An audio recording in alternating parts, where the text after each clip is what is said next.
to the Keiwear Show, where we talk about life, love, and the pursuit of happiness. I am your host, Keisha Mayo, and we have a great show for you on today. Today, we have two very special guests. I mean, they're dear to my heart. We have two brothers who come a long way from doing their first broadcast in a local restaurant to now broadcasting globally. We have the original creators of the 950 Lounge, Kevin and Charles Pryor. Welcome to the show, Kevin and Charles. Thank you so much for accepting my invitation. And please introduce yourself to my viewers. I'll let the older one go first. Well, then again, it should have been Charles and Kevin Pryor if it's going like that now. I knew her About longer. love and happiness. You already starting some controversy up in here, Keisha. And you know what's funny? When I, was thinking about it, I was like, should I put Kevin first or Charles? That's right. Age before beauty. Welcome to the show, Charles and Kevin Pryor. Please introduce yourself to my viewers. Our name is Charles Rodeo Pryor. I'm fourth of the 950 Lounge crew.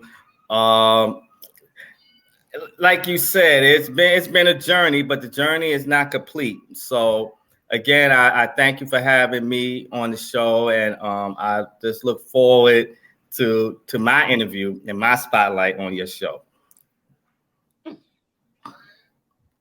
And I'm the brains of the operation, the El Capitan, the LeBron James of the radio game, the most electrifying man in me today. My mama named me Kevin, so my name is Kevin Pryor. 1/5 for the best team in radio, 950 Lounge. Keisha is an old high school friend of mine. I don't know if we're going to get into all that. We go way back, and I'm so Did y'all proud graduate? Yes, with honors. I don't know about Keisha. I do that. I know I graduated.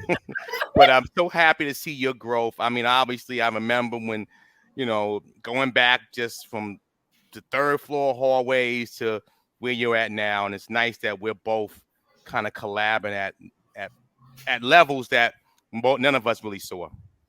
Yes, and I mean, although we known each other for so many years, I just want to thank you too for always supporting me, and always giving me ideas, and Keisha do this, Keisha do that, and of course I met Charles through Kevin, and I'm just so grateful to know the both of you.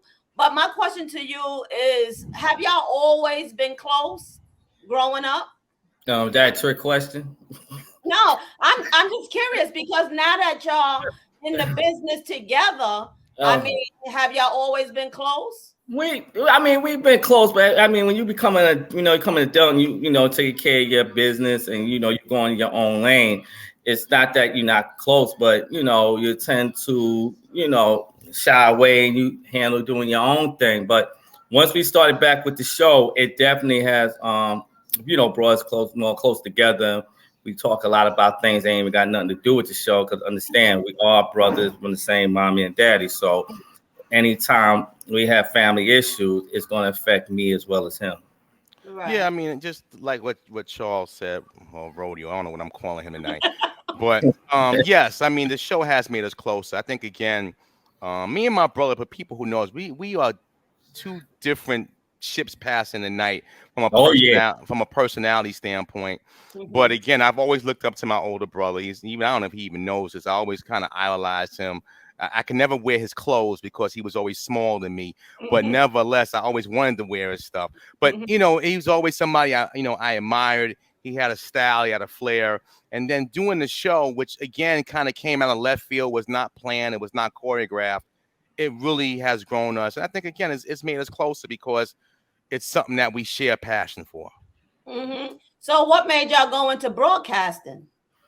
Well, the way it started was Rodeo's a comedian, as you guys know. I don't know how good a comedian, but he's a comedian nevertheless. He always throwing me under the bus. No, I didn't pay no fare. I'm a carcass in the street. I said you were a comedian. So he came to me one day, and I guess this is going almost like a decade ago. And he had asked me, he's trying to build his comedy career. What should he do? Now, Keisha, you've met my sister, my mother. Everybody in my family comes to me. I'm like, I can walk on water and make, Kool-Aid into liquor. He won't give money. But any event, he asked me like, "Hey, how can I get this thing going?" I suggested he do a show. Unbeknownst to me, I'll be a part of it because I had no intention of doing it. I had worked in media for many years, and I just didn't want to do it. But you know how black comics can be; they can be loud, arrogant, condescending, all the above things. So I started doing the show with him, and we started to grow. And I'm kind of a perfectionist. I mean, to your audience, people who don't know me, I'm really a perfectionist. And we were doing the show, and one day, to make a long story short, he came to me and was like, "Yo, I came to him and said, this is not really working out. We're going to have to take this to another level." And he said, "I've been waiting for you to say that." And when that happened, then, I added another friend of mine, Eddie Brown, aka Backstage Ed, and we added we added some other components, and that set us on our journey to where we are now. Right. So how did y'all come up with the name 950 Lounge? Does the 950 represent something? Well, the thing is that it really wasn't 950 Lounge at first. When we really started getting into the show, it was called Pryor's Place. But as you know, back in the 80s, Richard Pryor, rest in peace, had a children's show on CBS that used to come on Saturday mornings called Pryor's Place. And then my brother, after I think a year, we was running with the name. He got an email from, I guess, some producers of the original Pryor's Place that was aired on CBS, and they told my brother that you cannot use the name because it's copywritten, and if you continue to use it, then we're gonna take us to court and try to sue us. And even though we are Pryors, but the thing is that we never trademarked the name, so we had to drop it. So after we dropped it, we was like, well, what are we gonna do now? So, we kind of was throwing names out, and all of a sudden we was like, well, we originally was born and raised, and our address was 950, and this was in the Bronx. And all of a sudden it caught on. It's like 950, and then we was like 950 was 950. 950 place? No. 950, show? No. How about, because at that time, after the show, we always used to go to a lounge, and have, afternoon lunch. Right. So 950 Lounge, and it just ran with it. After that, then my brother knew an artist, and he created the lounge chair that she created. Okay. And also to add on to that, at that time I had started a PR company called 950 Network, because 950 rodeo's not giving the full story. 950 to all of us, obviously we grew up at 950 East 223rd Street in the Bronx. But 950, my father played 950. He's a number player. For those who are a little bit older in your audience, you know what the numbers are, right? So he played 950. So when 950 hit, that meant it was better school clothes. That means I didn't get my brother's hand-me-down. So 950 represented a certain aspect of success in our lives. So I had started a PR company called 950 Media, which didn't work out, didn't last long. And then when this whole situation came out, that was kind of the first step. I knew that this show might have some success, because why would anybody send me a cease and desist letter for some little 2-bit Sam talk show? Why? Right. So that told me right there, when I kind of play this thing back, that was to me the first signs that somebody's listening, somebody's watching. Because why would they send that to me? Right. And I remember when I was on your show, we had a good time. I really enjoyed it. And what I love, y'all have all types of people that y'all, bring into the lounge and interview. Some I can mention to you and some I won't. But yes, it's all FCC here as well. I want your mama to still give me respect. So some people, but I see the pictures that Charles put up, so I'm like, okay. That's it. He puts up them pictures, not me. I'm the good one. Yeah, Charles is the bad one, just like he stood me up for my. Hey, listen. What you mean I'm the bad one? I was gonna be in your play. I played many characters on many days. How can I be bad? Wait, I have to say this to Kevin. Kevin, do you know the day of my filming, Charles was supposed to come, never came, never called, or anything. The day off. I didn't know, because I was always coming straight from work. I think I got help up the street and teach him the lines. I got excuses. I got held up at work, but I did call. I know better. That's why I didn't try to be in Keisha's play. I ain't doing that. Keisha like working for Suge Knight. That's why she got all that red on. I'm not. No, I'm not doing that. Oh, stop it. But now, who have y'all partnered with? Now, who are you Mhm. partnered with? Well, again, I mean, really to kind of tell this whole story, I can't. I'd be remiss if I didn't mention the Eric Joneses of the world, the DWIs of the world, people networks that we were on that really got us to this point. But now, you can catch 9 Feet Lounge every morning, pretty much anywhere in North America, which is Mhm. a blessing. I mean, And never. Canada. Well, that's North America rodeo. That is, Oh well, just thank you. I'm it just is thank. across the border. Well, this is the definition of us. Mhm. Any event.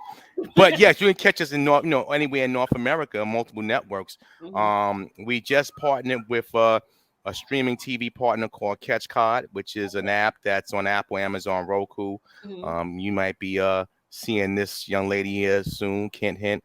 And again, it's a great opportunity Right. for independent content providers to bring their stuff to a network that's a premium network that they can make a couple of dollars off. They don't necessarily have to just kind of just pour in money. You're going to pour in money anyway to what you do, but you should try to get some return on investment.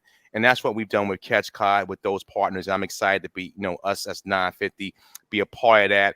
I've also started a new PR company called 950 Network. When we're taking not just talk shows and programming, but we're now going into media of all forms to now grow and circle people under the umbrella of that 27 to 49 African American professional audience. You watch what's on TV or some of these other things that you can get, it really is leaving out that demographic of people who just want, they still got some swag, a little bit older, but nevertheless, they still want to enjoy quality programming, quality talk, quality music, quality filming. So a lot of things that we're now starting to get into where 9 Feet Lounge is in kind of an autopilot, and it's Uh-huh. something that is our base. But now we're starting to morph out as 2023 and beyond goes. Oh, And okay. and I also want to say that Mhm. when the pandemic hit, it was like it hit everybody. But the thing is that I think it solidified more people that want to be entrepreneurs, and like you started seeing more and more people who started to do more streaming, Right. and it's basically this is the new form of entertainment. The people watch TV. A lot of people, more people look at their phones than Mhm. Right. watch TV, and people don't watch things live no more. They want to watch it when they want to watch it. You Mhm. know, You're so right. that's another thing that Mhm. basically has taken over the media world. And also, when you think about it from a business perspective, right? We could have had this conversation in 2018, 2019, which really wasn't that long ago. I know our world has changed, but from a profitable standpoint, independent podcasts and programming and independent shows can now make advertising dollars and generate their own revenue faster than years past. So if you was just putting Mhm. something on YouTube in the past, you know, why would the advertiser go to you? They would go to YouTube. Right. Now, because of all the algorithm and SEO and the way you can drive traffic and where you can drive viewers or listeners, agencies and independent businesses want to get in bed with independent podcasters and producers like 950 and your show, Keisha, because Mhm. they can get the same amount of exposure as Right. they can go to a large organization because Right. we can drive that algorithm that fits their business. So it's a new day. I Right. call it the golden age of the independent because now what we were growing up, we would never thought we could do now on our own. Right. And you also have a sports show that you was talking to me about. Yes, yep, Yeah, it's getting ready to launch. I mean, anybody who knows me knows that was my first love was sports. Obviously, my time at good old Evander, um, and then obviously growing into that, coaching youth football, coaching some kids that have made the professional steps. But obviously, 950 is not a sports show. I mean, we've had Mhm. sports guests, but the sports show KP on Sports will launch in February. It kind of will be more about more the outside lines of sports. We won't Mhm. tell the scores, but we'll tell the stories about the scores and how you got there. More of a 950 concept, but just more sports. It's kind of my own baby. Like rodeo's getting ready to go back on stage and do comedy. Yeah, And we have some other things. So certainly this is just kind of something I'm just going to do. We're like Wu-Tang, you know, like we're a group, but now everybody's kind of, we got their own individual projects. So I'm really excited about it. Yeah, that's awesome. And I believe you was telling me about the 950 shorts and the extras. Where will that be played? Like, where can people see those at? Right. Well, that's going to be played on another network called A Love Media. We'll also have it on Catch Cod as well. So that'll play on multiple networks. That's where you're going to see rodeo. I don't know. You know, you have to deal with that. You might have to take a Tylenol after watching that. You know, we're going to have probably Steph Pearl, another one of our castmates, doing some stuff. You know, everybody will have a place there, and not just the 950 cast. Other programming will be under that, you know, that shorts. And again, it's just another way of evolving and taking the next step in media, not just being a talk show, but now, you know, moving into more of a network or production standpoint in the media game. All right, so Charles, how long you been doing stand-up? Well, I've been standing up since I was the age of 3, and there we go. you know, but I never really took it seriously until like about 2008. And I ain't gonna lie, a couple of times I got on stage, yeah, you know, when you first start, you bomb, you know, and you know, it does, but it motivates you to want to go back and try it again. It's just like life. It's like anytime in life, you have to fail to succeed. Right. And the thing is that this is a test that I tell people, you no way, nobody succeeds. You can succeed at your first try, but you're going to fall. It's when you fall, what do? Do you lay it? If you're going to lay it, people are going to walk over you. So you don't have to basically have a positive mind and you have to motivate yourself. And once I think you motivate yourself, people start to see that. And remember, positive people don't need nobody. Negative people need somebody. So I always, like I said, I failed when I first started, and then I succeeded, you know. But then I took, you know, a break. Then I think we focused more on 950. But as the show really took off to the standpoint is where it's at now, I think it's time, you know, to get back on that stage and let that spotlight shine.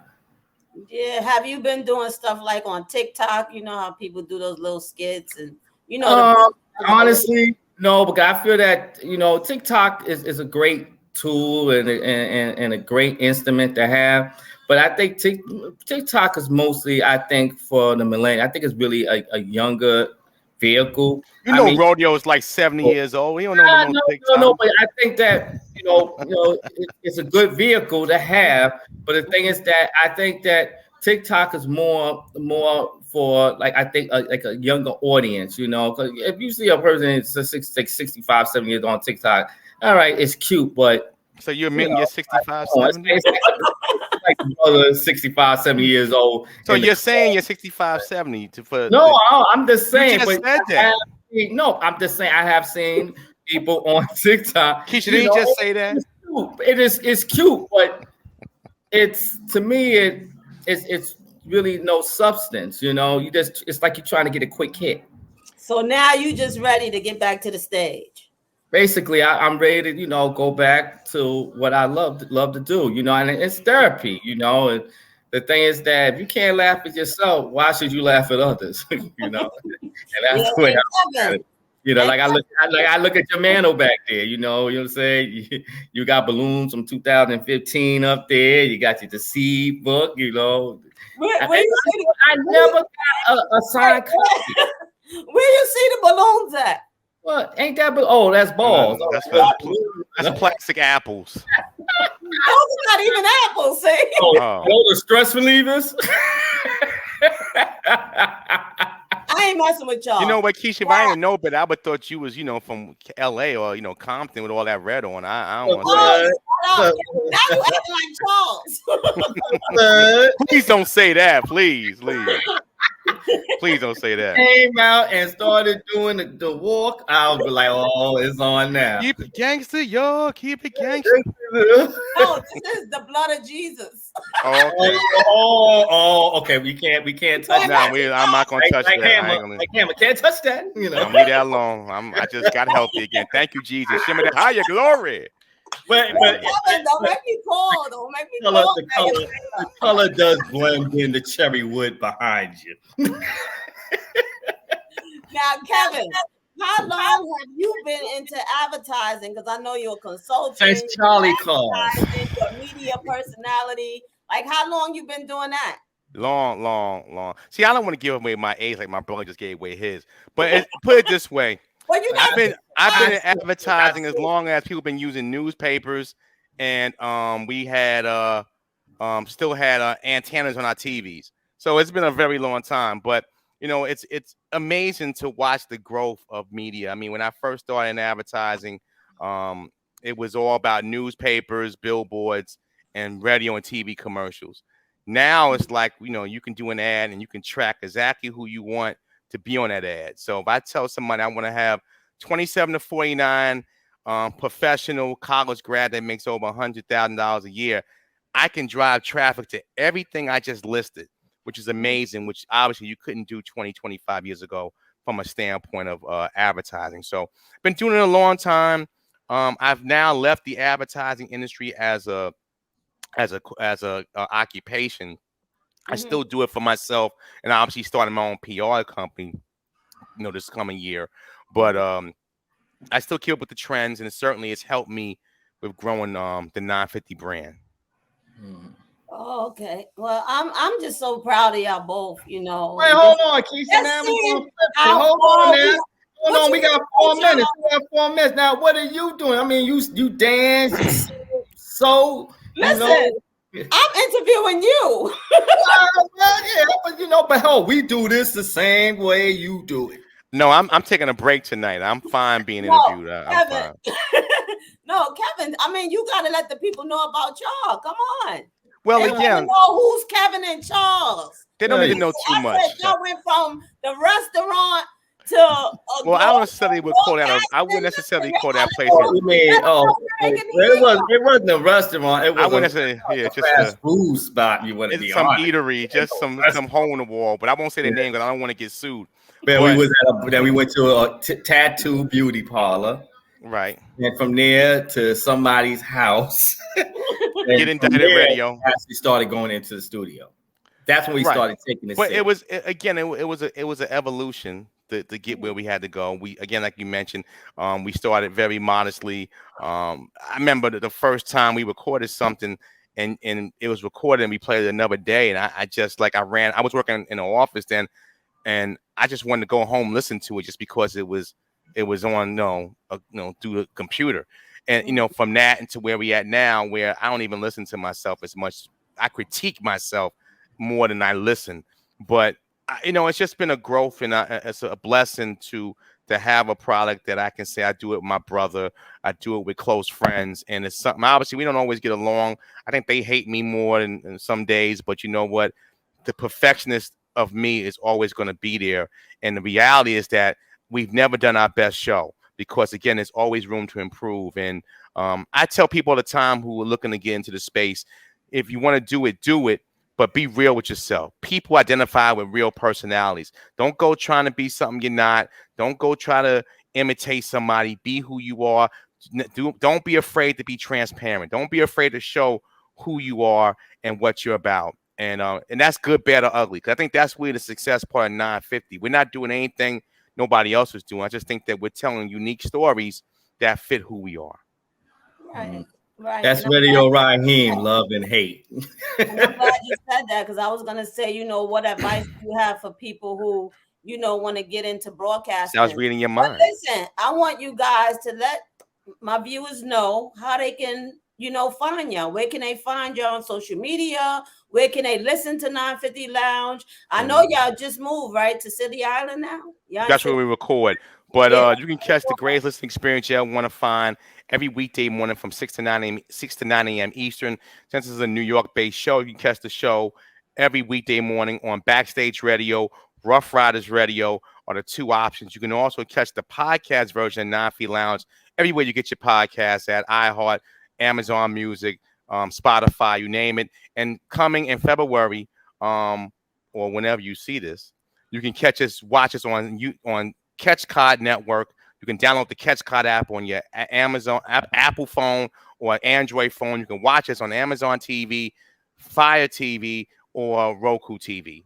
And just search for Catch Cod and 9 Feet Lounge. For more information, go to our website, www.9feetlounge.com. And you can reach me on Instagram at 950kev and our team page at 950 Lounge Radio. Rodeo, you can give yours. Yes, and they'll have you had enough time to breathe when you was talking. You was like, you would catch me at 950 Lounge. Well, I am asthmatic. I just want to thank y'all so much for coming on the show. I mean, I appreciate it. I'm going to have all your information on the screen so they'll be able to find you guys. And I just want to say thank you to my viewers. Thank you, everyone, for tuning in. Please join me for another episode of the Keiwear Show. You can follow me on all social media platforms and on the internet. And remember, Keiwear is the key to knowledge. God bless you all, and I love you. Miss Keisha, man, welcome back to the show. Thank you guys. I miss And y'all. you're bling, your glasses bling bling. Every time I come around. I remember when you first wrote this book. Oh, when you started putting it out, you was writing for a while, and you put it out, and you was like, "Oh, you read my book." Read this jail. You see my movies? But I gotta tell you, man, this story has come a long way. Being the friends we are, big shout out to your mother as well. I've seen you just grow and grow and grow. And I know you've been through some adversities with some different people with the plays, and then you finally found your way. September 23rd, it goes down to seed. Talk about that. Well, I thank y'all for having me again. I miss you guys. Always, try to reach out to Kev. Charles forgot all about me. Yeah, he stood you up. Yes, stood He me went up. AWOL. He was supposed to be there. My screenplay. Let's get it right. This could go left in a minute. No. That's when I said, God, you know what? Whatever you want me to do, I surrender to you. And, I want to reach as many as I can.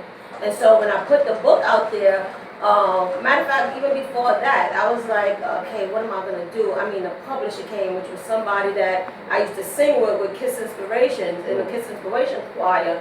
I had a young lady retype the book. There was some pages missing, and when you know your story, you know your story. Just plug it back in. And I mean, it just flew from there. I mean, a new author being in Barnes and Nobles 25 times. I'm like constantly, people want me to come back. And what was so amazing to me was just sitting in Barnes and Nobles and people would come in and say, oh my God, I don't even come in here. What made me come in here? I'm going to do that now. So, God put you at places. I played a lot of parts. I played like 24 people. And I still didn't have a signed